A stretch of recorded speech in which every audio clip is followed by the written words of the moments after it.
Sharwenda pilih oplos di Korea usai digugat cerai Ruben Onsu, kini curhat kulit wajahnya berkerut.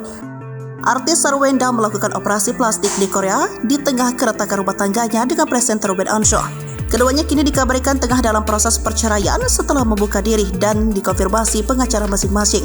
Di tengah kabar tak menyenangkan tersebut, Sharwenda kini dikabarkan tengah menjalani operasi plastik di Korea Selatan belum lama ini. Dikutip tribunmedia.com, dalam Sharwenda terpantau operasi sembari liburan bersama anak-anaknya di Korea Selatan. Adapun rumah sakit tepatnya menjalani operasi tersebut yakni Giri.id.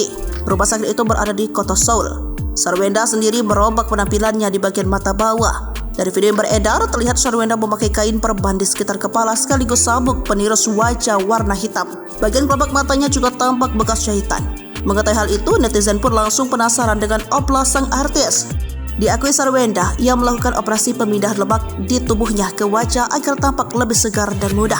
Sharwenda pun menjelaskan beberapa permasalahan di wajahnya, mulai dari garis halus, mata cekung, kulit kendur, dan lain-lain.